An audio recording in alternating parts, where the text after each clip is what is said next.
Was helping my boyfriend pack for work, found a stash of latex condoms I'm allergic to, and now he's pretending they don't exist. This morning, I was helping my 25F boyfriend, 23 male, get ready for work. He asked me to grab his toothbrush and toothpaste out of his toiletry bag. He has one of those electric toothbrushes with the detachable head, and I couldn't find the head. So I opened up another pocket to look for it. I found condoms. A lot of them. He was gifted this toiletry bag for Christmas before he left on a 3-month trip to visit family in Europe. He acted surprised, like he didn't know they were in there and took them out immediately. He acted like he didn't know that pocket existed. I'd give him the benefit of the doubt, but at some point these condoms were packed in his bag over the past 6 months. We've been together for 2 years. The worst part is they're latex condoms. I'm allergic to latex. We only use non-latex condoms, in addition to my birth control. AIO for feeling suspicious about this? I feel like I'm going crazy. One is so sure he's cheating and I really hope he's not because I don't think I'll be able to handle it if he is. I'm already struggling with my mental health as is. Update 2. I'm in therapy because I have CPTSD. I am a survivor of attempted murder at the hands of my biological father, sexual assault, and abuse. I am in therapy because my diagnosis is something I will have to live with for the remainder of my life, because I have experienced severe trauma, and because I have no intention of letting it ruin my life and relationships with those I love. I'm also not the one turning down sex. I'm the one that's been attempting to initiate. I messaged my therapist because I have a tendency to push people away to protect myself as a result of my history with abuse. My therapist warned me at the start of this current relationship about self-sabotage and reading too much into things. I texted her because I was unsure of whether or not I'm overreacting because sometimes, like any other human, I need advice. I came on here while I was waiting for her to respond. I don't expect people on Reddit to be informed on the details of my life and relationship to be able to have the full picture. Update 3. I'm not sure what the people who sent me messages trying to fuck me were expecting aside from getting blocked. That being said, I did have a conversation with my boyfriend last night. I was always planning on having an in-depth conversation about what I had found, but there was nothing I could do about it while he was at work. I texted my therapist because I could tell I was starting to spiral, and posted on here while I was waiting for her response. Which I think was a mistake, if I'm being honest. Although the majority of the comments were supportive, it's impossible for y'all to have as full of a picture as my therapist does, and I should have just waited for her to respond to me instead of coming on here. The massive amount of comments was very overwhelming. However, I do think that posting did help me feel more secure in thinking it was suspicious and enabled me to be more assertive when we talked. I appreciate all the comments telling me I was not overreacting. He never said I was, but his nonchalant response certainly made me feel that way. I appreciate the thought-out comments encouraging me to have a conversation with him and giving me genuine advice for it. The second conversation went better.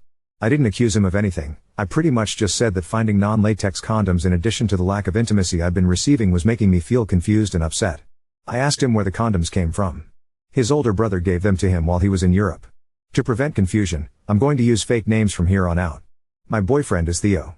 His oldest brother is Alvin. His other brother is Simon. Yes, like the Chipmunks. I couldn't think of other names for 3 brothers. Sorry. Theo hadn't met his mother's side of the family, including his mother, grandmother, aunt, and older siblings, until his trip. The entire purpose was to get to know his family. He spent half with his aunt, grandma, brothers, and cousin in Spain. The other half of the trip he spent with his mother in the middle of nowhere in Portugal helping her open a kiosk. It was not a sightseeing trip. He didn't get to see any big monuments or go to major cities. I was not able to come because I'm in school and work full-time, and it wasn't worth it for me to just come for a week during spring break. I also thought it was important for him to enjoy his one-on-one time with his mom since he was separated from her when he was an infant. His brothers are very different people. Simon seems well adjusted with a long-term girlfriend. He spent a lot of time with Simon and his girlfriend, who was the only one there fluent in English and helped him translate when his Spanish fell short. His oldest brother, the 30-year-old who gave the condoms, Alvin, has been in and out of prison for a majority of his life. I guess Spain has some weird laws around squatting, so whenever he gets out of prison the dude just claims abandoned property and fixes it up to live in because I guess the government would have to provide him housing if they kicked him out? Anyways. While Theo was on the trip, he called and texted me every day. He told me about Alvin obnoxiously catcalling girls when they'd all walk down the street and how Alvin had tried to get both him and Simon to go to an orgy with him despite both of them having girlfriends. Theo was very clear about having a girlfriend. He carries around a picture of me in his wallet, and his aunt said he talked about me a lot while he was there. Despite this, Alvin was very pushy with him about how he should be fucking a bunch of women while he was there and having fun. I remember this from when Theo was there. He found it really annoying. So did Simon. I guess during one of those conversations, Alvin straight up gave Theo a bunch of condoms to use to cheat on me. Theo hid them in his bag. He said he would have left them there, but his aunt cleaned his room regularly and he didn't want the drama of his other family members seeing. Once he got back, he forgot they were in there. He only uses his toiletry bag when he goes to the gym. We went out together with our friends Saturday night after his shift and stopped at the gym on the way downtown so he could shower and freshen up. Otherwise his toothbrush is in our bathroom. He's not living out of a suitcase, he's fully moved in. I do see how some commenters saw the existence of the toiletry bag as a red flag when we lived together, so I wanted to clear that up. I did ask him why he accepted the condoms. He said he had zero intention of using them, and that he accepted them because Alvin wouldn't listen to anything Theo said about me and that he left him alone after that. Theo didn't even say goodbye to him when he featuring he tried to spend as little time with Alvin as possible, despite him constantly inviting both Theo and Simon over to his abandoned house. Simon grew up with Alvin but still seemed pretty content about avoiding him when I asked about it while Theo was there. I guess he's just not a good person, so the rest of the family avoids him when possible. So that's it. My boyfriend didn't cheat on me. The condoms came from his older brother. I believe him. He was very straightforward with his answers, and was more concerned with my well-being when he came home and saw how upset I was. He wasn't defensive at all. He listened to me without interrupting. He told me he loves me and that he has zero desire to cheat on me. He also works 2 jobs, shares his location, and usually is at home if he's not at work or the occasional gym visit. He doesn't have the time to see other women, and if he does have spare time, he spends it with me or his friends, who are also my friends. He does have friends separate from our friend group at work, but he invites me to come along when they've gone out or asks me to join them when they play Overwatch after work.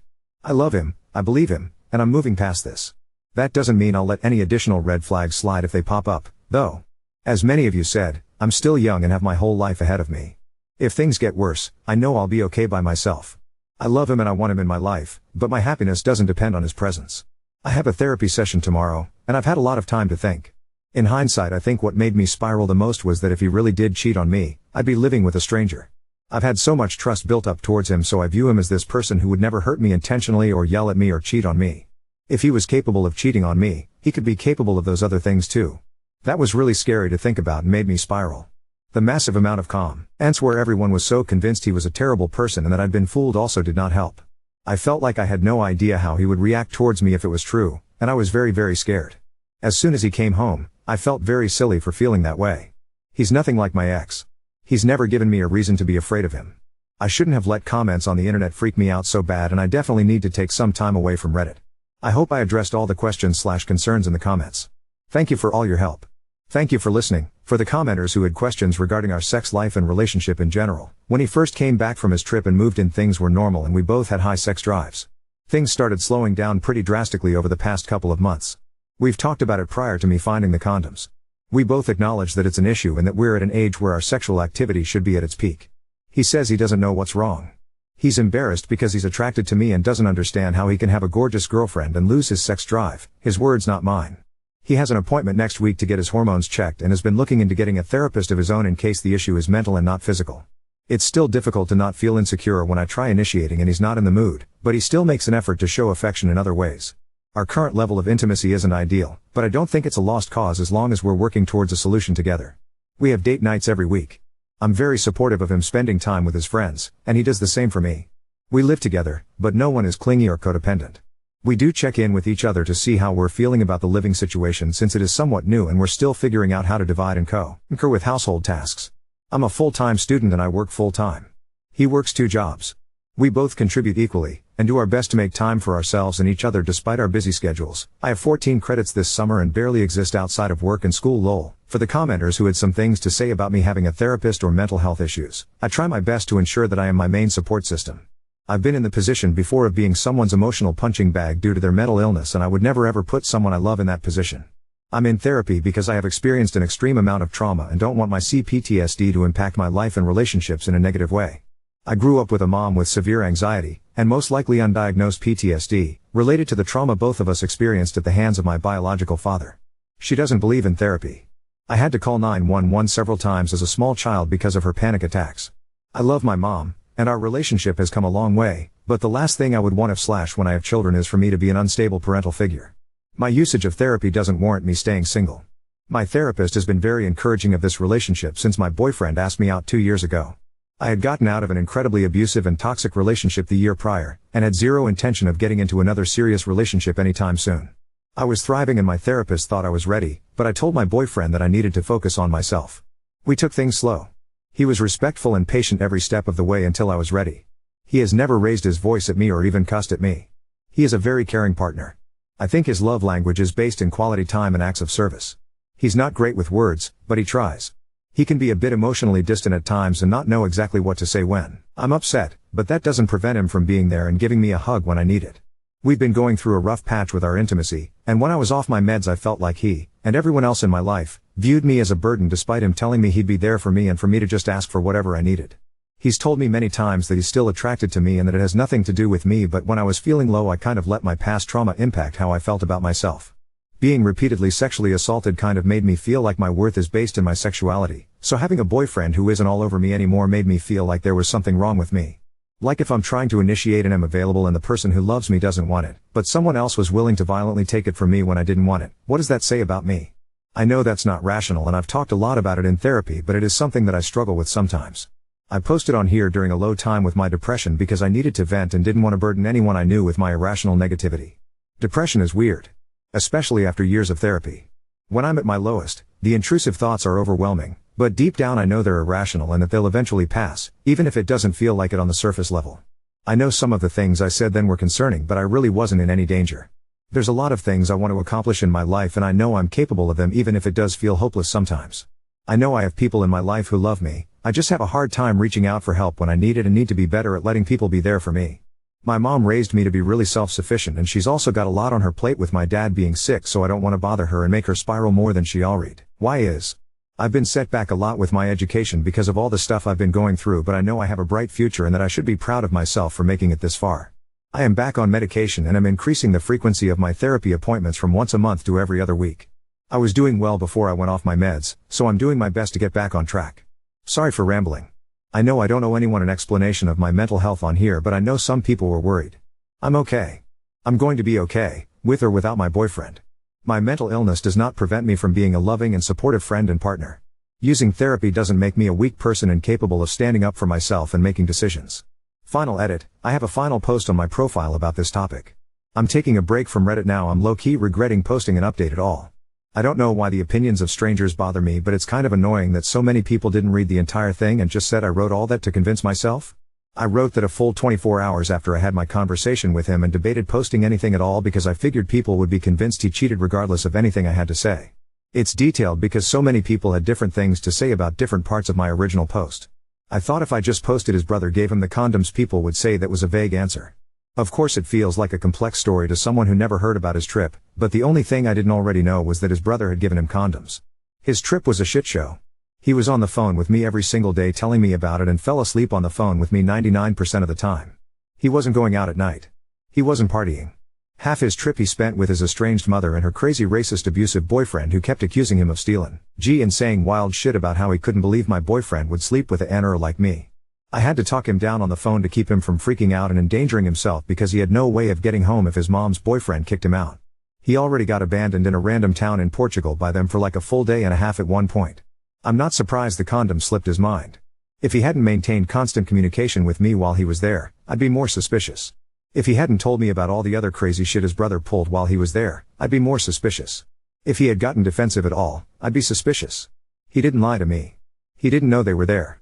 The bag has a million pockets and he only really uses one of them. The pocket seemed empty from the outside.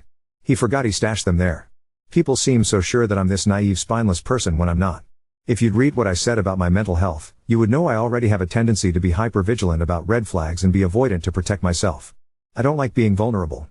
I don't like depending on other people. I mentioned my boyfriend never yelling or cussing because I've quite literally never witnessed him get angry. The most upset I've seen him was when he was trying to defend me while he was in Europe.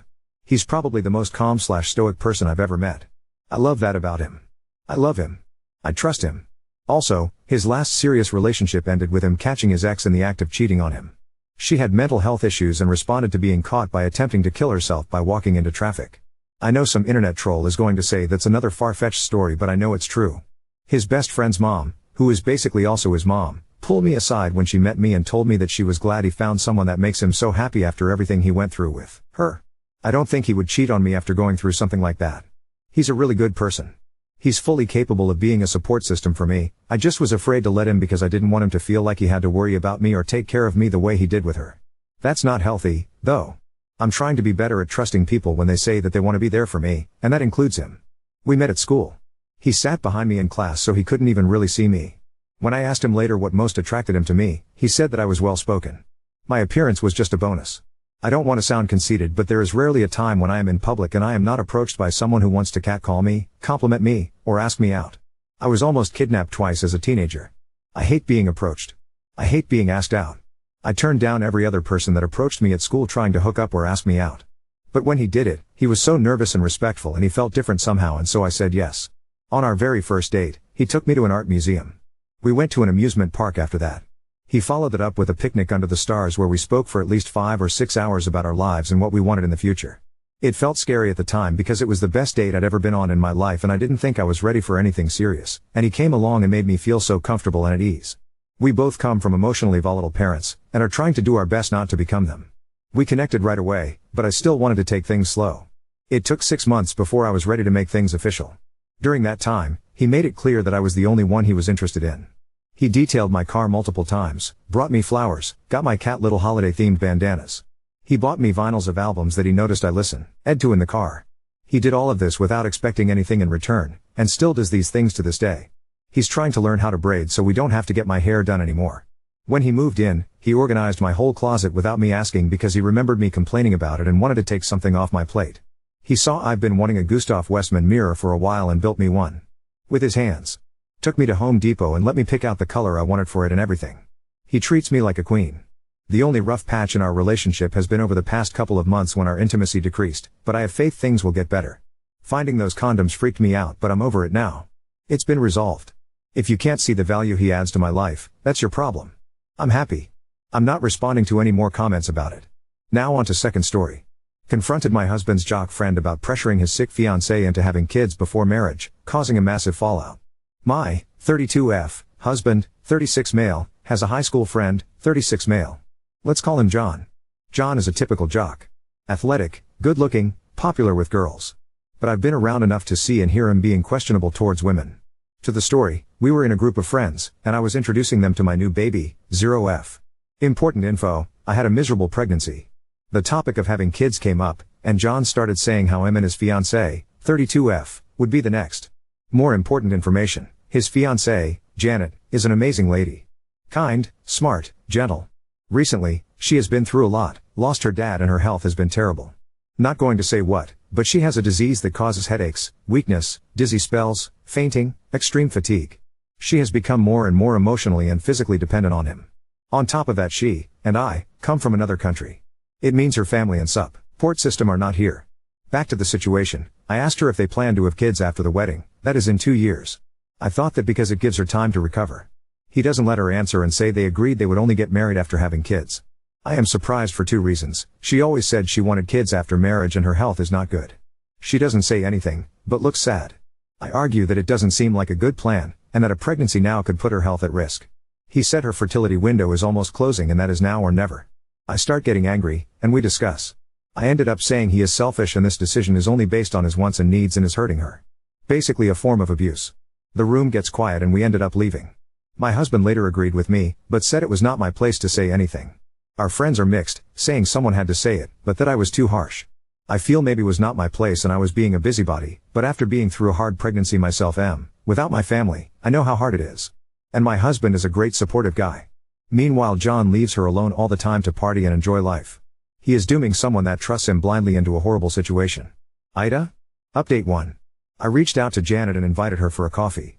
We usually talk with more people around, so this was the first time fully alone. I started by apologizing. I said I should not have said all these things in front of everyone and acted as if she cannot speak for herself. She said she was initially embarrassed, but after further thought she started questioning if it was really a good idea to have kids now and has scheduled a talk with a specialist. She said John doesn't know, and she wants to have more information before talking to him. She also said he was furious afterwards and they had a terrible fight. So you guys were right, it was not the right move, and he did blame her, saying she should have defended their position and that she knew having kids was a must for him. He also said that a woman would only be a real woman if she gave her man biological children. She asked him what if she could not, and apparently he never answered. It seems more has happened in the fight, but I decided not to pressure her and let her tell me what she was comfortable with. Lastly, she decided to take some time off and go home to her mom, and I think it is a great idea. The saddest for me was that she cried saying someone like her would never get a man like him, and that she was scared of losing him. That it was like she found a golden ticket. I held my tongue, because I personally do not think he is a prize. But again I took the advice and did not pressure further. I also had a long talk with my husband, and we are at odds. He still thinks I am overreacting and that John poops gold. I am frustrated, but not much I can do for now. Not a fantastic update, but it has only been a few days, so I will let you know if there is anything big happening.